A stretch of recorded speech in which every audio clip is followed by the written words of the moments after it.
আসসালামু আলাইকুম ওয়া রাহমাতুল্লাহ। আলহামদুলিল্লাহ আলহামদুলিল্লাহি ওয়া কাফা ওয়া সালামুন আলা ইবাদিহিল্লাযিনা ইসতাফা। আম্মা বা'দু ফাআউযু বিল্লাহি মিনাশ শাইতানির রাজীম। বিসমিল্লাহির রাহমানির রাহিম।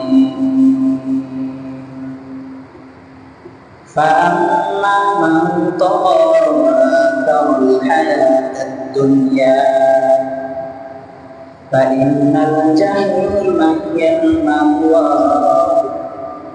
وأما من خاف مقام ربه ونهى النفس عن الهوى فإن الجنة هي المأوى। সাদাকাল্লাহুল আযীম। সবাই মহব্বত একবার দরুদ শরীফ পড়ি। আল্লাহুম্মা সাল্লি আলা মুহাম্মাদিন ওয়া আলা আলি মুহাম্মাদ কামা সাল্লাইতা আলা ইব্রাহিম ওয়া আলা আলি ইব্রাহিম ইন্নাকা হামিদুম মাজিদ। আল্লাহুম্মা বারিক আলা محمد وعلى آل محمد زبان قولي كما باركت على إبراهيم وعلى آل إبراهيم إنك حميد مجيد। الحمد لله। মহান আল্লাহ পাকের দরবারে শুকর করে তার প্রশংসা যে আল্লাহ রাব্বুল আলামিন আমাকে আপনাকে সুস্থতার সহিত দুনিয়ার শ্রেষ্ঠতম জায়গা আল্লাহর মসজিদে আসার বসার সুযোগ করে দিলেন।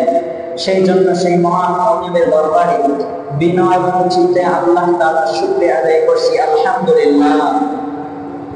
অগণিত দরুদ সালাম বিশ্বমানবতার মুক্তির দূত বিশ্বমানবতার মুক্তির দিশারি সাইয়্যিদুল আম্বিয়া আশরাফুল আম্বিয়া খাতামুল আম্বিয়া আমার আপনার পয়গম্বর সকলেই বলছি সাল্লাল্লাহু আলাইহি ওয়াসাল্লাম। ভূমিকায় আর লম্বা নয়, যেহেতু সময় কম, আমি আল্লাহ রাব্বুল আলামিন কোরআন হাকিম থেকে আপনাদের একটি পরিচিত সূরা সূরা নাজিয়াতের শেষের কয়েকটি আয়াত তেলাওয়াত করেছি। আল্লাহ পাক রব্বুল আলামিনের কাছে তৌফিক চাই, আল্লাহ তাআলা যেন ইখলাসের সাথে আমলের মধ্যে হেদায়েতের উদ্দেশ্যে কিছু কথা আমি নালায়েকের জবান থেকে বের করে নিয়ে কথাগুলো আমার জন্য আপনার জন্যই হলো পরলোক জীবনের জন্য নাজাতের ওসিলা হয়। সকলে বলি আল্লাহুম্মা আমিন। আল্লাহ রাব্বুল আলামিন পৃথিবীতে মানুষ সৃষ্টি করেছেন। মানুষ সৃষ্টি করার পর আল্লাহ তাআলা প্রত্যেক মানুষকে তার একটা ব্যক্তিগত স্বাধীনতা দিয়েছে। দুনিয়া একটা পরীক্ষার হল। পরীক্ষায় যেমন একটা ছাত্র তাকে প্রশ্ন দেওয়ার পর সে চাইলে লিখতে পারে, লিখবে, অন্যথায় না লিখে বসেও থাকতে পারে, এটা তার মর্জি। দুনিয়ার মধ্যে আল্লাহ পাক রব্বুল আলামিন মানুষকে প্রেরণ করার পর মানুষকে একটা স্বাধীনতা দিয়েছে। ফাআলহামাহা ফুজুরাহা ওয়া তাকওয়াহা, আল্লাহ স্বাধীনতা দিয়েছে। তবে আল্লাহ পাক রব্বুল আলামিন কোরআনের মধ্যে জানায় দেন, স্বাধীনতা আমি আল্লাহ দিয়েছি ঠিক, কিন্তু মনে রাখো দুনিয়ার মধ্যে যেমন রাস্তা দুইটা, পরকালের মধ্যেও রাস্তা হলো দুইটা। দুনিয়ার মধ্যে রাস্তা হলো দুইটা। সূরা শুরা আল্লাহ পাক জানায় দেন, ফারিকুম ফিল জান্নাতি ওয়া ফারিকুম ফিস সাঈর।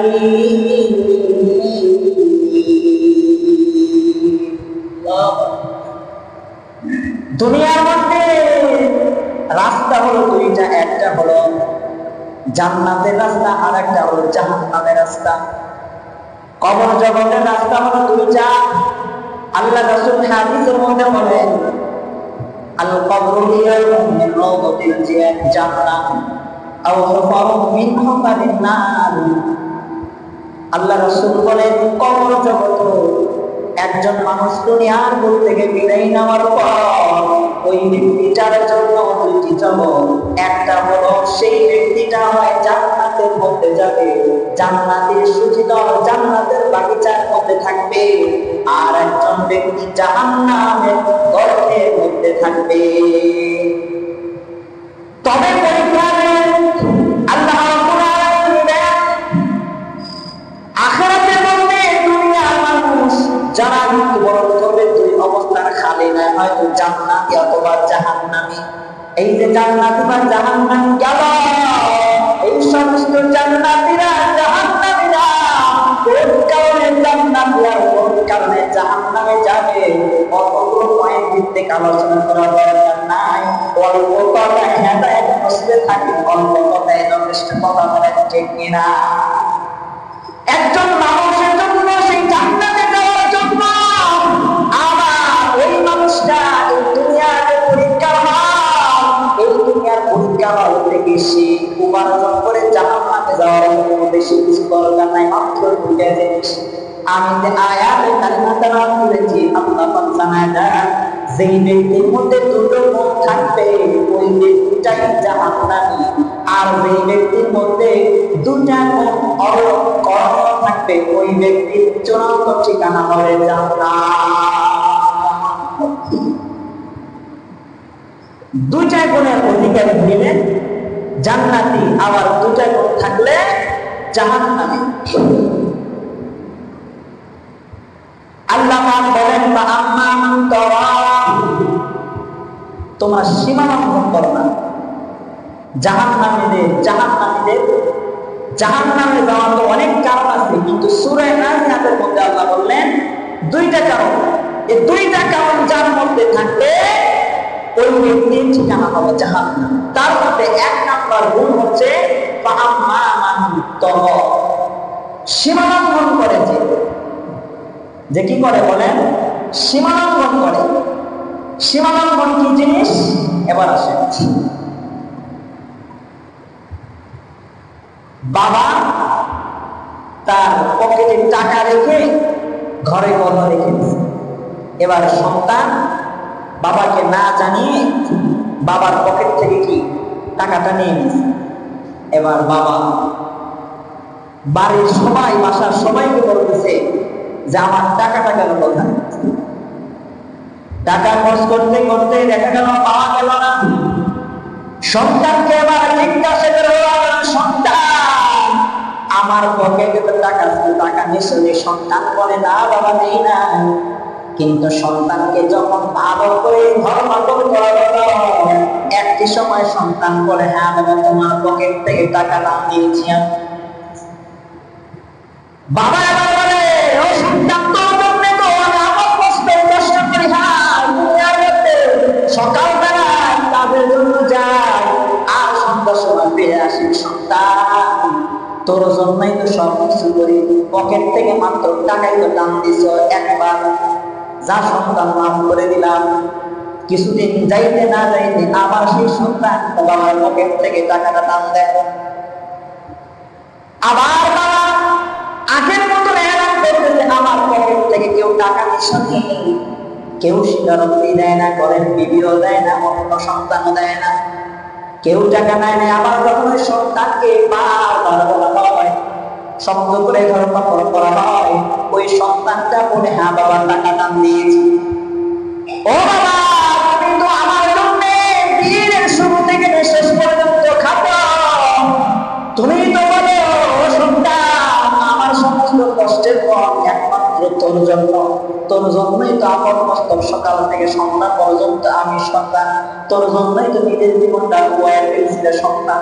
এই যে দেখ তোর জন্য সন্তান এমন খাটনে গেছিলি বাবা, আয়নার সামনে চেহারাটা এবার সামনে দাঁড়া, দেখেন যে যুবক বয়সে আপনার চেহারাটা অবস্থা কেমন ছিল, কিন্তু আজকে সমাজের মধ্যে আপনার বিবি থাকার কারণে, স্ত্রী থাকার কারণে, আপনার সন্তান সন্ততি পরিবারের থেকে আপনার দায়িত্ববান থাকার কারণে পরিশ্রম করতে করতে নিজের চেহারাটা কেমন করে খোয়ে ফেলছেন, নিজের চোখের দিকে তাকায় নিজের চোখে নিজে কালা দাগ হয়ে গেছে। আমার কথা মনে ওই সন্তান বলে বাবা তুমি তো আমার সব কিছু করলাম, বাবা বলে না সব সন্তান তোর জন্য করছে, কিন্তু টাকা লাগবে বল, আমাকে বললি না কেন?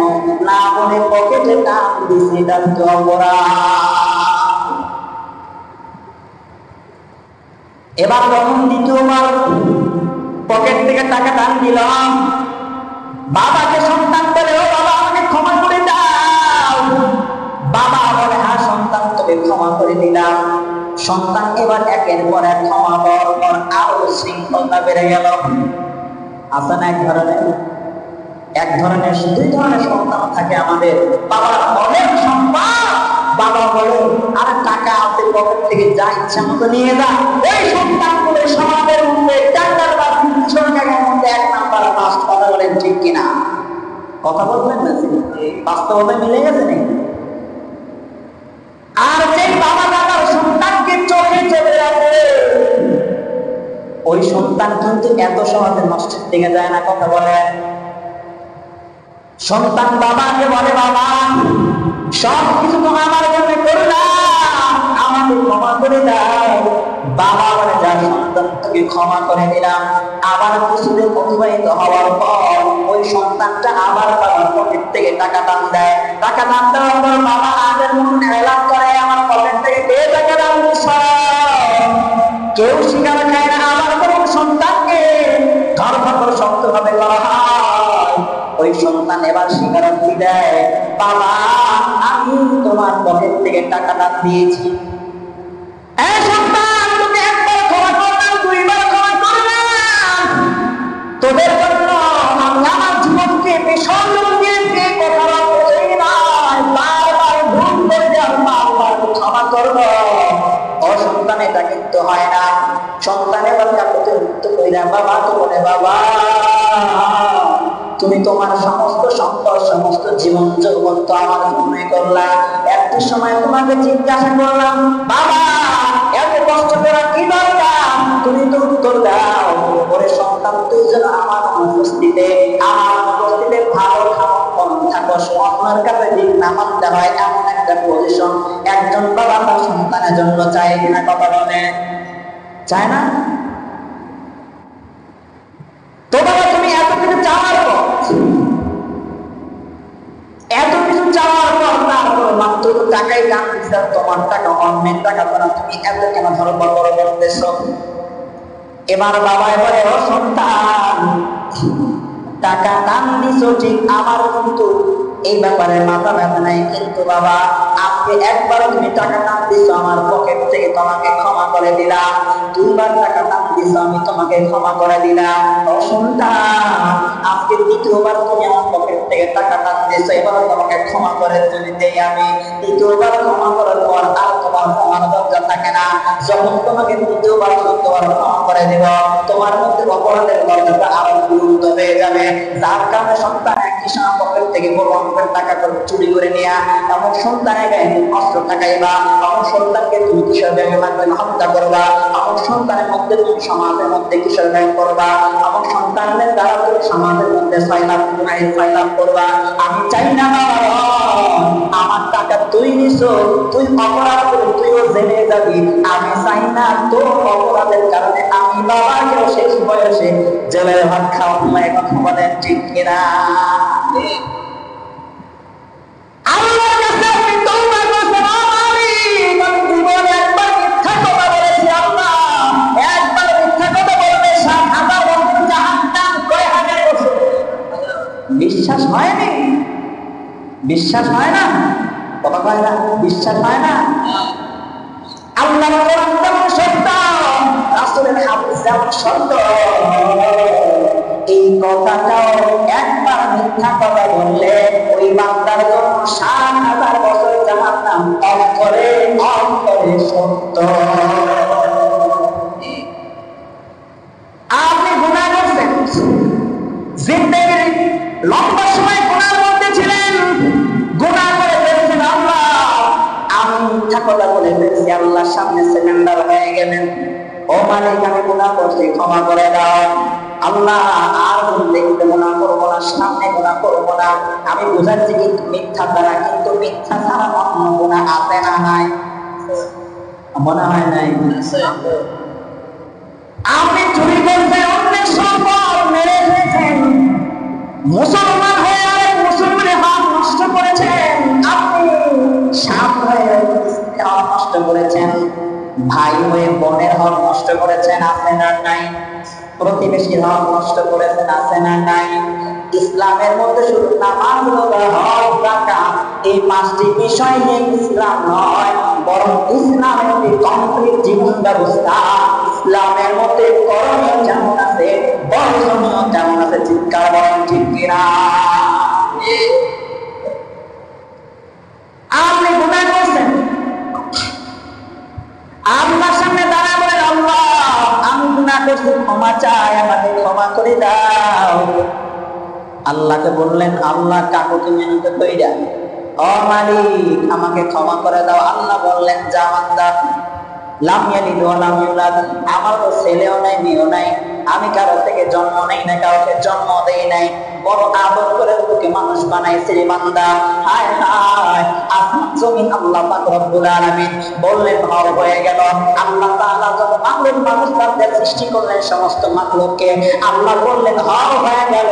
কিন্তু এই মানুষকে কত বড় মায়া মহব্বত কইরা, মানুষকে আপন মস্তক আল্লাহ তাআলা ফেরেশতাদের মাধ্যমে বানায়া, বড় মায়া কইরা, বড় আদর কইরা মানুষের চেহারাটা বানাইছে। এই বান্দাকে আল্লাহ পাক রব্বুল আলামিন বলেন, ও বান্দা, লাম ইয়ালিদ ওয়া লাম ইউলাদ, আমি আল্লাহর সন্তান নাই, আমি আল্লাহ কারো থেকে জন্ম নেই নাই, আমি কাউকে জন্ম দেই নাই। ও বান্দা, যা গুনাহ করছিস আমি ক্ষমা করে দিলাম। এবার ক্ষমা পাওয়ার পর কিছুদিন পর আবার আপনি মিথ্যার মধ্যে শামিল হয়ে গেলেন।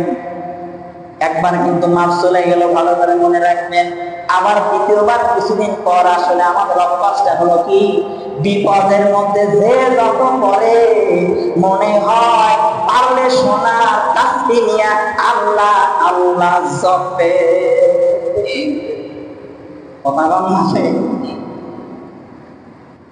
বিপদ থেকে উদ্ধার হয়ে গেছে, আল্লাহকে ভোলা শুরু হয়ে গেছে। এই মুসলমান হয় নাই বারে কথা আপনাদের কথা না বলে তো হয় না। বিপদ শেষ, আল্লাহকে ভোলা শুরু, এটা বান্দার খাসলাত। আপনি একবার গুনাহ করছেন, ক্ষমা চাইলেন, আবার কিছুদিন পর গুনার মধ্যে চলে গেলেন, আবার আল্লাহকে কাকুতে মিনতি করে ডাকলেন, ও মালিক ক্ষমা করে দাও। আল্লাহ বললেন, বান্দা তোকে ক্ষমা করে দিলাম, যা বান্দা তোকে ক্ষমা করে দিলাম। এবার দ্বিতীয়বার মাপ নেওয়ার পর কিছুদিন পর আবার সেই গুনার মধ্যে শামিল হয়ে গেল। কয়বার চলে? একটু হুঁয়া তো করবেন, কয়বার চলে? তৃতীয়বার গুনাহ করার পর আল্লাহ নিজেকে বলে, আল্লাহ তুমি তো রহমান রহিম, গফফার, সত্তার, কারীম, জব্বার, তুমি ছাড়া ক্ষমা করার কেউ নাই। আল্লাহর কাছে এরকম করে কাকুতি মিনতি করে আল্লাহর সামনে দাঁড়া আল্লাহকে বলে, আল্লাহ ক্ষমা করে দাও। আল্লাহ বলেন, বান্দা একবার ক্ষমা করছি, যা বান্দা ক্ষমা করে দিলাম। একবার মাফ চাইছো, আমি আল্লাহ ক্ষমা করে দিলাম। দ্বিতীয়বার গুনাহ করছো, অপরাধ করছো, তোমাকে ক্ষমা করে দিলাম। এবার তৃতীয়বার আমি আল্লাহ তোমাকে ক্ষমা করে দিলাম। তৃতীয়বার ক্ষমা করার পর আবার যদি গুনাহের তার সামনে আবার চলে আসা, আবার যদি গুনাহ করে ফেলে, এবার যদি আল্লাহকে বলি, আল্লাহ ক্ষমা করে দাও। উদাহরণটা মনে আছে তো?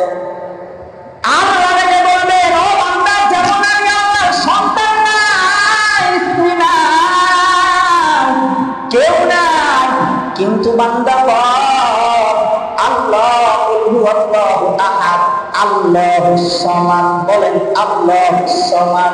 বান্দা তুই বারবার চুরি করবি, বারবার গুনাহ করবি, বারবার জিনা করবি, বারবার অপরাধের মধ্যে শামিল হয়ে যাবে, আর মনে মনে শুধু আস্তাগফিরুল্লাহ আস্তাগফিরুল্লাহ জপবি।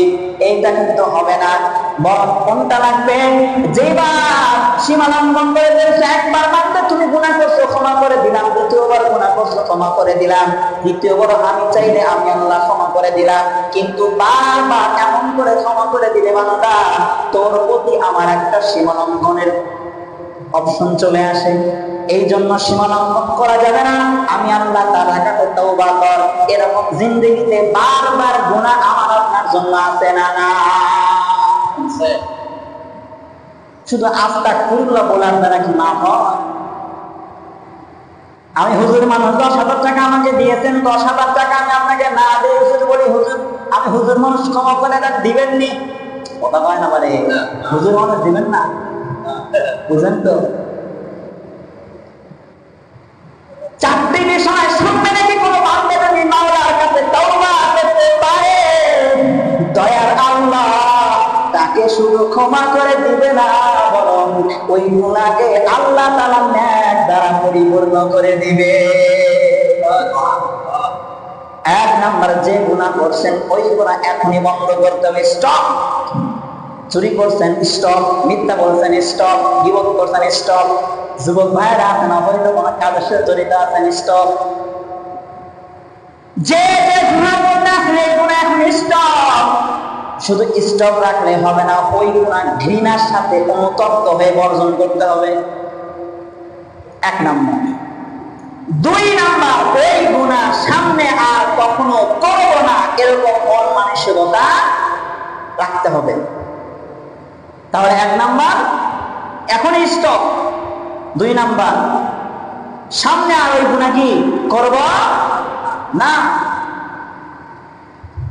3 নাম্বার, বান্দার হক বান্দাকে বুঝায় দিয়া, আল্লাহর হক আল্লাহকে বুঝায় দিয়া আল্লাহর কাছে তওবা করেন। এই কয়েকটি বিষয় সামনে রেখে যদি আপনি তওবা করতে পারেন, তাহলে আশা করা যায় আল্লাহ ক্ষমা করে দিবে। কয় হুজুর, ছোটবেলায় তো আম চুরি করে অনেক খাইছে, এগুলো পরিশোধ করবো কিভাবে? আছে না?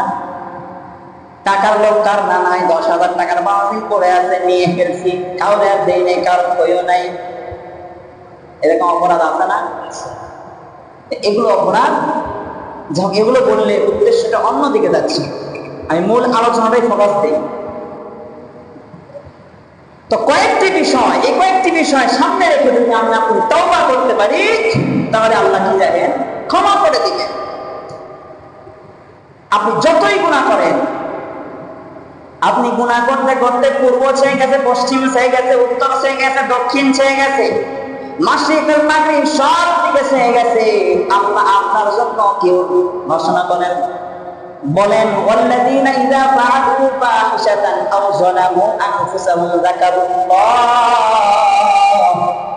ও গোলাম, গুনাহ করছে, গুনাহ করার পর আল্লাহ তাআলার সামনে কি হয়ে গেছে, দাঁড়ায় গেছে, আল্লাহকে স্বীকারোক্তি দিছে, আল্লাহ আমি সত্যি গুনাহ করছি, ওয়ালাম ইশরিকু বিহা, গুনাহ করছে এর হটকারিতা করে না।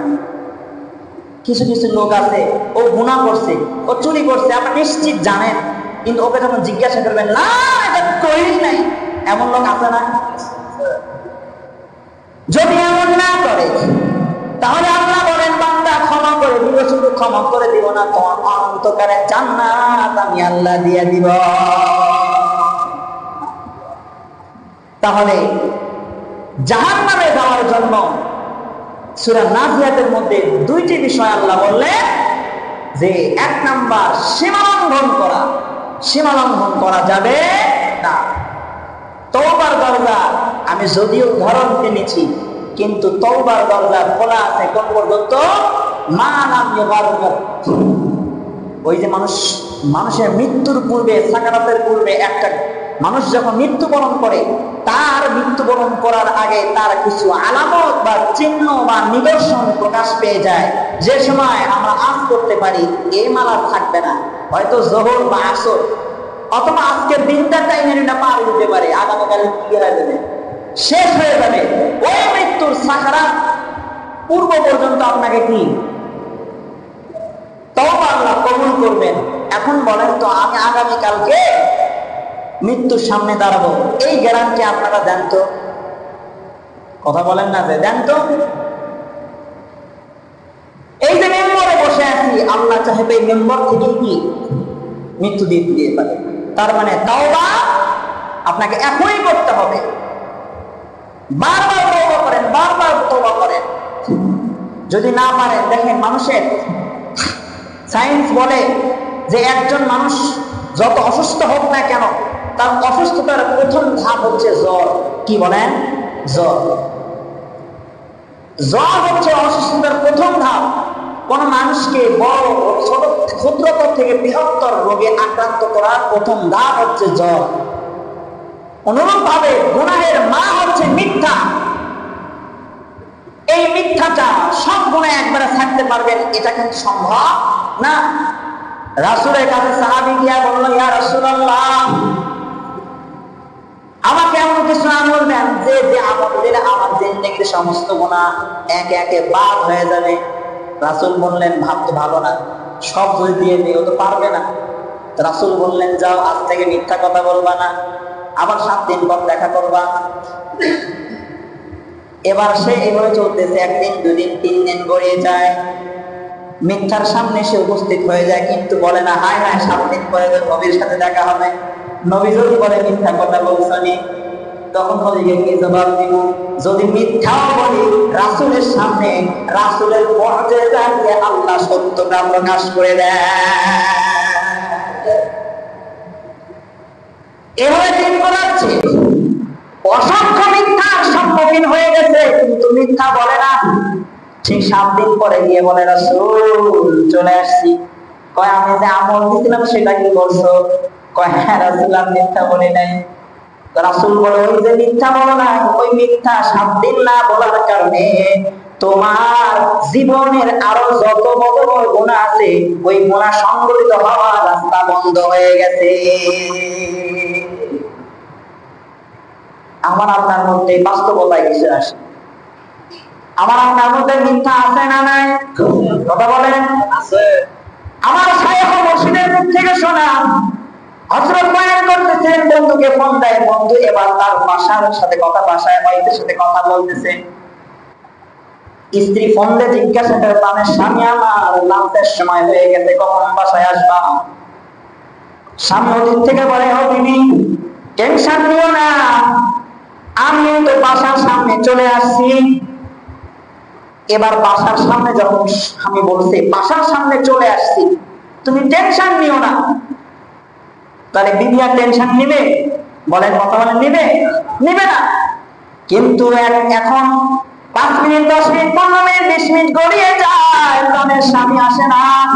আবার এবার ফোনটা ধরছে অন্যজন, অন্য কণ্ঠে বলে, কে তুমি? আমি মোবাইল ওনাকে চিনি না, তবে একটা মোবাইল পেয়েছি, মোবাইলটা হয়তো আপনার এই লোকটার হতে পারে। কি হয়েছে লোকটা? কিছুক্ষণ পূর্বে অফিস থেকে বের হওয়ার পথে ওই লোকটা রোড অ্যাক্সিডেন্টে আল্লাহর ডাকে সাড়া দিয়েছে। আমার সাথে তো বললো কিছুক্ষণ পূর্বে সে বাসার সামনে চলে আসছে, তুমি খাবার রেডি করো, এটা বললো আমার স্বামী।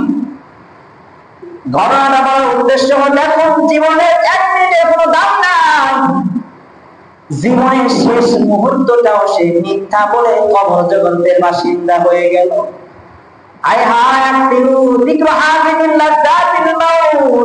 মৃত্যুকে বেশি বেশি স্মরণ করেন, মৃত্যুর কথা স্মরণ করে গুনাহ থেকে বেঁচে থাকা একজন মুমিনের বুদ্ধিমানের কাজ। যদি আমার আপনার আরেকটি মারাত্মক হাদিস শোনায় দেই, যে অবস্থায় মারা যাবে শেষ অবস্থায় কিয়ামতের দিন দণ্ডায়মান হবে। আবার যে অবস্থায় মারা যাবে শেষ অবস্থায় কিয়ামতের দিন দণ্ডায়মান হবে। কেউ যদি চুরি করা অবস্থায় মৃত্যুবরণ করে, সে চুরি করা অবস্থায় দণ্ডায়মান হবে। কেউ যদি মিথ্যা বলা অবস্থায় মৃত্যুবরণ করে, সে মিথ্যা বলা অবস্থায় আল্লাহর সামনে দাঁড়ায় যাবে। এরকম প্রত্যেকটি যে গুনাহ করতে করতে কোন অবস্থায় মারা যাবে, সেই গুনাহ নিয়ে আল্লাহর সামনে দাঁড়ায় যাবে। পক্ষান্তরে লোকটা রাসূলের ভালোবাসায়, রাসূলের মায়া, ওই বাথরুমের মধ্যে গিয়া সুন্নাত আঁকড়ে ধরে জীবনটা ব্যয় করেছে। আল্লাহ রাসূলের সুন্নাত সর্বশেষ জীবনের শেষ সুন্নাতটা নিয়ে বাথরুমে গিয়া বলেছে, আল্লাহ রাসূল বলেন, মান আহাব্বা সুন্নতি ফাকাদ আহাব্বানি, যে লোকটা আমি রাসূলকে ভালোবাসলো সে আমার সাথে জান্নাতে থাকলো। আমি রাসূলকে ভালোবাসলো কিভাবে? ওই যে সুন্নতে, ওই যে বাথরুমে গিয়া সুন্নাত মোতাবেক বাথরুম করছে, আবার সুন্নাত মোতাবেক বাথরুম থেকে বের হয়।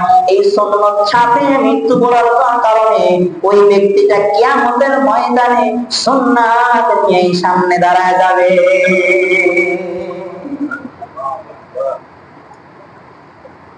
তাহলে দেখেন বিষয়টা, কথা আসতেছিল 1 নাম্বার জাহান্নামে যাওয়ার জন্য সীমালঙ্ঘন করা। যার মধ্যে সীমালঙ্ঘনের গুণ থাকবে সে জাহান্নামে যাওয়ার একটা গুণ হাসিল করে ফেলছে। সুবহানাল্লাহ বলেন তো দেখি, নাউযুবিল্লাহ বলেন। কোন জায়গায় সুবহানাল্লাহ, কোন জায়গায় আলহামদুলিল্লাহ, এটা হলো বলবেন না। এবার আসেন, আল্লাহ বললেন জাহান্নামে যাওয়ার জন্য 2 কারণে। এক কারণ আম্মা মান তাগা, 2 নাম্বার ওয়া আখারাল হায়াতাদ দুনিয়া, দুনিয়ার জীবনকে আখিরাতের জীবনের উপর প্রাধান্য দেওয়া। দুনিয়ার জীবনকে আখিরাতের জীবনের উপর প্রাধান্য দেওয়া। ও ভাই, আপনি চেহারার দিকে তাকাইলে বুঝার তো কায়দা নাই আপনি মৃত্যুবরণ করবেন। কথা বলেন ঠিক কিনা? হায় হায়, একটি সময় আমার উপর অতিবাহিত হয়ে গেছে, আল্লাহ হুকুম হয় নাই, মালাকুল মউতের দেখা পাই নাই। আজকে যুবক, আজকে মালাকুল মউত এখনো আল্লাহর হুকুম হয় নাই, এখন পর্যন্ত মালাকুল মউতের দেখা পাই নাই। যুবক পেরে আজকে আপনারা মাল করতে চলে আসছেন, এখনো আল্লাহর হুকুম হয় নাই, এখনো মালাকুল মউত আসে নাই, চুলটা সব চুল পেকে গেছে। একটা বাচ্চা যখন জন্মগ্রহণ করে তার তো বিভিন্ন স্টেপ বাই স্টেপ থাকে। সে একটা সময় বাচ্চা, আবার কিশোর, আবার সে যৌবন পাবে, যুবক হবে, আবার বৃদ্ধ হবে। কিন্তু যাদের চুল দাড়ি সাদা হয়ে গেছে তাদের তো আর কোনো স্কোপ নাই। এখনো পর্যন্ত আল্লাহ হুকুম হয় নাই, মালাকুল মউতের ওয়াদা এখনো হয় নাই। কিন্তু একটা সময় আমার এমন সময় চলে আসবে যেদিন আল্লাহ পাকের ওয়াদা হয়ে যাবে, মালাকুল মউত হঠাৎ করে চলে আসবে। ওই সময় কি জবাব দিবেন? দুনিয়াতে আপনার দিকে তাকাইলে তো দেখা যায় না, বুঝার কোনো কায়দা নেই আপনার মধ্যে আখিরাতের লেশ মাত্র, বিন্দু মাত্র কোন চিন্তা আছে? এই যে জুমাবার আজকে অনেক লোক হাজির হয়েছে, মাশাআল্লাহ, আলহামদুলিল্লাহ, সুবহানাল্লাহ। 5 ওয়াক্ত নামাজে কয়জন হাজির হন? আচ্ছা, জামাতের সাথে বাদই দিলাম, জামাতের সাথে বাদই দিলাম। প্রথম কথা হচ্ছে নামাজ পড়তে হবে। প্রথম কথা কি? নামাজ পড়তে হবে। আকিমুস সালাহ, নামাজ কায়েম করো। নামাজ কায়েমের ব্যাখ্যা কয়েকটা। প্রথম কথা হচ্ছে নামাজ আদায় করো, মসজিদে হোক অথবা কি বাহিরে হোক। তবে হ্যাঁ, মসজিদে নামাজ পড়লে ভিন্ন সওয়াব, বাসায় পড়লে কি ভিন্ন সওয়াব, জামাতের সাথে নামাজ আদায় করলে ভিন্ন সওয়াব, আবার বাহিরে পড়লে কি ভিন্ন সওয়াব। সওয়াবের তারতম্য আছে, কিন্তু নামাজ তো করতে হবে নাকি? কথা বলে, নামাজ তো করতে হবে। বাজারে গিয়ে যেই বস্তুটা টাটকা, যেই মাছটা টাটকা, সেটাই তো আগে দেখেন। এখান থেকে প্রতীয়মান হয় মসজিদে আসে নামাজ পড়া উত্তম, এটা আপনার জন্য চুজ করা একজন মুমিনের কাম। কথা বলেন ঠিক কিনা? তো নামাজ পড়া আপনার জন্য কি দরকার? এই নামাজটা কয়জন করছেন? এখন যদি আপনাদের বলি, বাবা কয়জন আছেন আজকের ফজরের নামাজের কয়জন হাজিরা দিয়েছেন? যদি হাত তুলতে বলি অনেকে লজ্জিত হয়ে যাবে, অনেকেই লজ্জিত হয়ে যাবেন। এই যে দুনিয়ার জীবনকে আখিরাতের উপর কি দিয়ে দিচ্ছেন? প্রাধান্য দিয়ে দিচ্ছেন। দুনিয়ার জীবনকে আখিরাতের জীবনের উপর প্রাধান্য দিয়ে দিচ্ছেন। আচ্ছা, মানুষ নামাজ পড়ে না, রোজা রাখে না, হজ করে না, যাকাত দেয় না, কেন বলেন তো দেখি? একজন লোক রিজিকের জন্য। কথা বলেন, রিজিকের জন্য না? কৃষকরা জিজ্ঞাসা করেন, এই কাজ বাদ দিয়ে নামাজ পড়লেই তো হয়, আমার কাজ কম করবে কে? কেন কাজ কাম করো?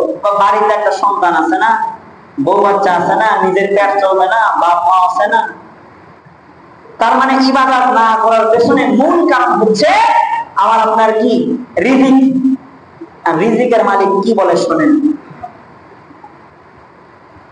ওয়াকমুর আহলাক, ওয়াকমুর প্রথম বলছে, ওয়াকমুর আবরের সিগে আদেশ দাও, আহলাকা তোমার পরিবার পরিজনকে কোন কাজে? বিসসালাহ, নামাজের আদেশ দাও।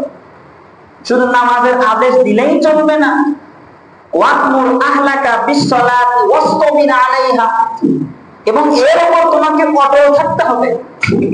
তাহলে নিজে নামাজ পড়া, পরিবার পরিজন নামাজ পড়ছে কিনা এই ব্যাপারে শিওর হওয়া। যদি করতে পারেন, রিজিকের মালিক বলে লা নাসআলুকা রিজকা, আমি আল্লাহ রিজিক চাই না, নাহনু নারযুকু, আমি আল্লাহ তোমাদের রিজিক দিয়ে দেব। সুবহানাল্লাহ। আল্লাহ প্রদত্ত রিজিক এইভাবে, অন্যভাবেও রিজিক আসে, কিন্তু ওই রিজিক দিয়ে নুন আনতে পান্তা ফোড়ায় বরকত কি জিনিস থাকে না। কথা বলেন ঠিক কিনা? তার দুনিয়ার জীবনকে প্রাধান্য দেওয়া জাহান্নামে যাওয়া কয় নাম্বার কারণ? 2 নাম্বার কারণ। 1 নাম্বার কারণ সীমা লঙ্ঘন করা, 2 নাম্বার কারণ দুনিয়ার জীবনকে আখিরাতের উপর প্রাধান্য দেওয়া। সময় স্বল্প, এবার আসেন 2টা গুণ। এই 2টা গুণ আমাদের মধ্যে যাদের আছে বর্জন করা দরকার, ঠিক কিনা? বর্জন করবো তো ইনশাআল্লাহ। আচ্ছা, এখন থেকে এই জুমার আজকে থেকেই নিয়ত করে নেই যে আমি একটা প্ল্যান করে রাখছি, আপনাদের জন্য একটা গিফটের ব্যবস্থা করে রাখবো, যে 1 সপ্তাহের মধ্যে যে কয়জন মুসল্লি আমার তৈরি হয়ে আছে এরকম, যে যারা 5 ওয়াক্ত নামাজ কাবলার জন্য পড়ছে, দ্বিতীয় স্টেপে থাকবে 5 ওয়াক্ত নামাজের মধ্যে আমার কয়জন মুসল্লি 7 দিনই জামাতের সাথে নামাজ আদায় করছে, 5 ওয়াক্ত নামাজের মধ্যে আবার 40 দিন কাবলার জন্য কে পড়ছে, এরকম কিছু করলে হয়তো মুসল্লিদের আগ্রহ বাড়বে। হ্যাঁ, এটা কেন করতেছি জানেন? হায় বাপ, আমি কারো সন্তান, আমি কারো ভাই, হৃদয় থেকে বলতেছি, ভেতর থেকে বলতেছি, সমালোচনা করার আমার উদ্দেশ্য নয়, বরং একই কাতারে দুজন সবাই শামিল হয়ে মাওলার জান্নাতে যাই, এটাই আমার দিলের আবেগ, দিলের আবেগ, এটাই আমার দিলের আবেগ। এজন্য আপনাদের পায়ে হাত ধরে বলছি, দুনিয়ার জীবনকে প্রাধান্য দেওয়া। এবার সংক্ষেপে 2টা গুণ। এই 2টা গুণ তো আগের 2টা গুণ বর্জনীয়, আর 2টা গুণ আমার আপনার জন্য করণীয়। সেটা কি? সেটা হচ্ছে 1 নাম্বার ওয়া আম্মা মান খাফা মাকামা রাব্বি, আল্লাহ তাআলার সামনে দাঁড়ানোর ভয় রাখা। আল্লাহর সামনে তো দাঁড়াবো একদিন, ঠিক কিনা? দাঁড়াতে তো হবে, আল্লাহর সামনে দাঁড়াবো এই ভয়। আর নফস কয়েক প্রকার, ব্যাখ্যা দিলে অনেক দূরে যেতে হয়। এই নফস খাহেশান, নফস যখন যা মন চায়, যখন ইচ্ছে, যখন যা চায় এটাই করা, এই জায়গা থেকে যে নিজেকে গুটিয়ে নিয়ে আসছে আল্লাহর ভয় এবং তার মন যা চায় সেটাই করে, এই 2টা জায়গা থেকে যেই ব্যক্তি ফিরে আসছে, আল্লাহ বলেন ফাইনাল জান্নাতা হিয়াল মাওয়া, আমি আল্লাহ ওই ব্যক্তির জন্য জান্নাত দিয়ে দেব। সুবহানাল্লাহ। তাহলে আজকের আলোচনার 4টি বিষয়। জাহান্নামে যাওয়া তো আরো কারণ আছে সূরা মুদাসসিরের মধ্যে, কিন্তু সূরা নাজিয়াতের মধ্যে আল্লাহ 2টি কারণ বললেন। জাহান্নামে যাওয়ার 2 কারণ, জান্নাতে যাওয়ার কি 2টি গুণ বর্জনীয়, 2টি গুণ করণীয়। আল্লাহ আমাদের করবার তৌফিক দিন, আল্লাহুম্মা আমিন। দেখেন, রাসূল একদিন রাস্তা দিয়ে চলতেছে, হঠাৎ করে কবর সামনে চলে আসলো। তো সাহাবীদেরকে বলতেছে ওই কবরে আযাব হচ্ছে। তো ইয়া রাসূলুল্লাহ, তো বলে এই কবরে আযাব হচ্ছে বড় শক্ত কোনো গুনাহের কারণে নয়, বরং হালকা একটি গুনার কারণে। সেই গুনাহটা কি? তো ওই ব্যক্তিটা প্রসাব করার পর প্রসাব থেকে নিজেকে ইস্তেঞ্জা করতো না, পরিষ্কার করতো না। এখানে 2টা ব্যাখ্যা। ব্যাখ্যাটা হচ্ছে 1 নাম্বার, আপনি প্রসাব করছেন, ঢিলাও নিলেন না, পানিও নিলেন না, 1। 2 নাম্বার ব্যাখ্যা হচ্ছে আপনি ঢিলাও নিয়েছেন, পানিও নিয়েছেন, কিন্তু আপনার কাপড়টা সতর্কভাবে রাখলেন না, কাপড়ের মধ্যে কি পড়ে গেল? নাপাক পড়ে গেল। ওইভাবে নামাজ পড়তেছেন, ওই নামাজ দিয়ে, নামাজের 1 নাম্বারই শর্ত শরীর পাক। কথা বলেন ঠিক কিনা? ওই নামাজ দিয়ে আজীবন নামাজ পড়লেও নামাজ কি হবে না। যতটুকু কথা বললাম, আল্লাহ রাব্বুল আলামিন আমল করার আমাদের তৌফিক দান করুক, আমলে আনার তৌফিক দান করুক, অপ্রয়োজনীয় কথাগুলো দিল থেকে মুছে দিক। সকলে বলে আল্লাহুম্মা আমিন। নিজের জন্য দোয়া আছে, আপনাদের জন্য দোয়া ও ভালোবাসা রেখে আজকের আলোচনা এখানেই টানছি। আমা তৌফিক ইল্লা বিল্লাহ। আসসালামু আলাইকুম ওয়া রাহমাতুল্লাহ।